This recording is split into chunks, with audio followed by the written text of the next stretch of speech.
Maraknya kasus keracunan yang dialami para siswa di sejumlah daerah akibat mengonsumsi makan bergizi gratis atau MBG membuat Pemda di sejumlah daerah mulai melakukan pengawasan ketat mulai dari proses penyajian hingga distribusi MBG ke sekolah-sekolah.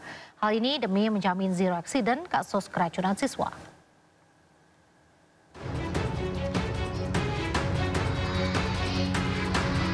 Pemerintah Kabupaten Mandailing Natal, Sumatera Utara mengaku sudah mengerahkan sejumlah petugasnya untuk melakukan pengawasan program makan bergizi gratis. Pengawasan ini dilakukan mulai dari proses memasak, penyajian, hingga distribusi MBG ke sekolah-sekolah. Langkah ini dilakukan guna mengantisipasi kasus keracunan massal yang dialami para siswa seperti yang belakangan terjadi di sejumlah daerah. Kami tadi sudah mengunjungi ke dapur untuk melihat persiapan di sana, sekaligus bertanya atau diskusi dengan Ketua Yayasan, juga dengan Badan Gizi Nasional, termasuk Kepala Dapur dan pegawai yang ada di situ. Ya, kita lihat memang sudah dipersiapkan sedemikian rupa untuk melayani kurang lebih 3.000 siswa, menyiapkan makan setiap hari. Hingga kini program MBG di Mandailing Natal sudah berjalan hampir 2 bulan dan berjalan lancar. Belum ada kasus keracunan yang ditemukan dalam program MBG di Mandailing Natal. Dari Mandailing Natal, Sumatera Utara, Ahmad Hussein Lubis, iNews. Maraknya kasus keracunan massal akibat program makan bergizi gratis di berbagai daerah Jawa Barat memicu keresahan orang tua siswa. Forum Orang Tua Siswa dan Guru Jawa Barat menyatakan sikap keras dan mendesak pemerintah segera melakukan evaluasi menyeluruh. Perwakilan Forum Orang Tua dan Guru di Jawa Barat meminta program makan bergizi gratis dihentikan sementara imbas dari banyaknya kasus keracunan yang terjadi di sejumlah daerah. Para orang tua dan guru yang tergabung dalam Forum Orang Tua Siswa Jawa Barat mengadukan kasus ini ke DPRD Jawa Barat Senin pagi. Ketua Persatuan Purna Bakti Pendidik Indonesia Iwan Setiawan menyoroti lemahnya penanganan dari aparat penegak hukum dalam kasus keracunan MBG ini. Ia menilai aparat jarang membeberkan kepada publik penyebab dari keracunan MBG ini.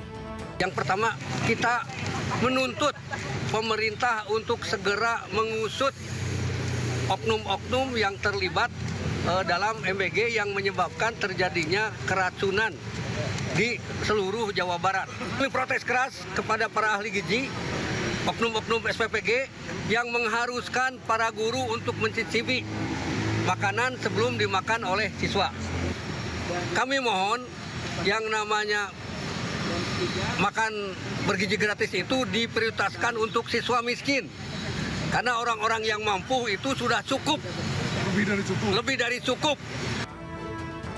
Iwan mengusulkan pemerintah bisa memberikan uang secara tunai terhadap orang tua untuk menjalankan program ini, di mana nantinya para wali murid yang menyediakan langsung kebutuhan MBG pada anaknya dengan catatan tetap ada pengawasan dari sekolah.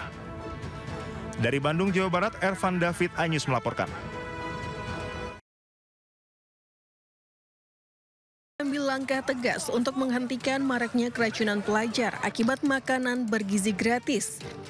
Menteri Koordinator Bidang Pangan Zulkifli Hasan mengatakan akan memperbaiki tata kelola di Badan Gizi Nasional, salah satunya menutup dapur MBG yang bermasalah serta melakukan evaluasi. Pertama, SPPG yang bermasalah ditutup untuk sementara, dilakukan evaluasi dan investigasi. Jadi yang pertama tutup sementara, dilakukan evaluasi dan investigasi. Tak hanya itu, Presiden Prabowo juga mengeluarkan instruksi Presiden untuk perbaikan makan bergizi gratis. Berikut instruksi Presiden, SPPG wajib merekrut koki profesional. Tak hanya itu, SPPG juga harus dilengkapi alat rapid tes makanan. SPPG juga harus memiliki alat sterilisasi food tray. SPPG juga diwajibkan untuk memasang filter air. Dan nantinya SPPG wajib dilengkapi CCTV yang akan terhubung langsung ke pusat. Tim Liputan iNews melaporkan.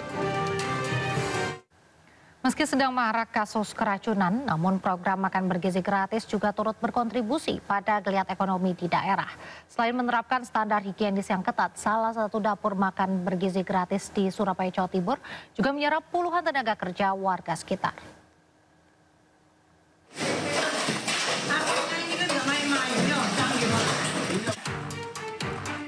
Dapur Nikmat Barokah yang merupakan mitra SPPG untuk program MBG di Surabaya ini menyerap kesempatan kerja bagi 47 orang warga lokal Surabaya. Para pekerja yang bekerja di Dapur Nikmat Barokah ini berasal dari beragam latar belakang, termasuk mereka yang kehilangan pekerjaan akibat dampak ekonomi global. Dalam operasionalnya, Dapur MBG di Surabaya membagi tugas para pekerja sesuai dengan keahlian masing-masing. Jadi dengan adanya MBG ini penyerapan tenaga kerja luar biasa. Ini yang kami kerjakan di sini 47 orang. Ada yang bekas PHK, ada yang memang tidak bekerja, dulu sopir, ya karena sekarang sepi. Kemudian yang dulu juru masak, sekarang jadi chef, ya. Dulu karena tidak memberikan lagi kegiatan itu, maka mereka kita tarik untuk membantu kami di sini.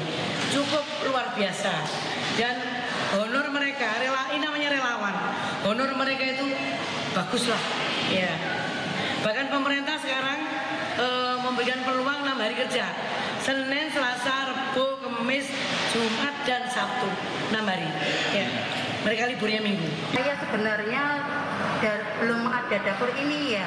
Saya warung ya, tapi sepi banget, nggak ada pembeli ya, nggak ada masukan, nggak ada tambahan untuk keluarga ya Pak ya. Jadi adanya dapur MBG ini sangat membantu masyarakat Pak. Bagi yang orang pengangguran ya, yang nggak punya pemasukan jadi dapat pemasukan. Saya berharap dapur ini berlanjut ya Pak ya. Dan anak-anak sekolah pun senang Pak dapat makanan yang bergizi. Seluruh pekerja ini diterapkan standar kebersihan dan keamanan yang ketat. Mereka diwajibkan mengenakan alat pelindung untuk menjaga higienitas makanan yang disajikan dalam program makan bergizi gratis atau MBG. Dari Surabaya, Jawa Timur, Yuda Prawira, iNews melaporkan. Pemirsa, Biro Pers dan Informasi atau BPMI Sekretariat Presiden mengembalikan ID card liputan khusus Istana Kepresidenan milik salah satu jurnalis TV, Diana Valencia. Istana memastikan kejadian pencabutan ID liputan tidak akan terulang kembali.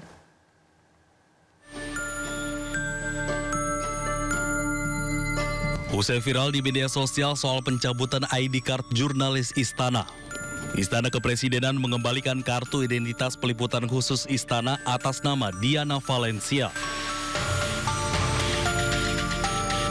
ID card tersebut diserahkan langsung oleh pejabat Biro Pers Sekretariat Presiden kepada Diana Valencia pada Senin 29 September 2025.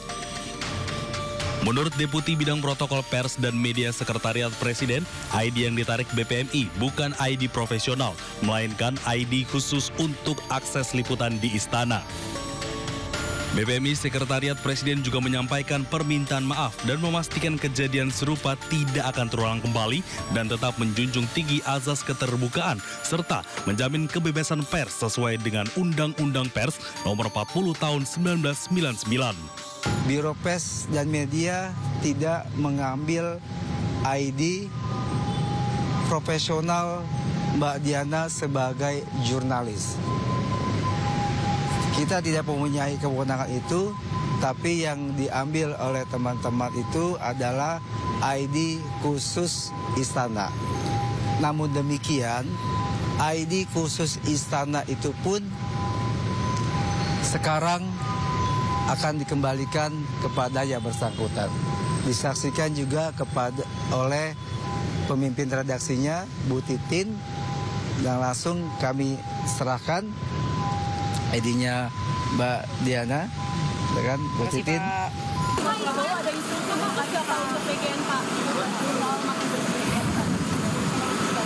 Kartu pers khusus peliputan di Istana milik Diana sempat dicabut oleh Biro Pers karena diduga mengajukan pertanyaan terkait makan bergizi gratis saat Presiden Prabowo tiba dari kunjungan kenegaraan di Lanut Halim Perdana Kusuma, Jakarta.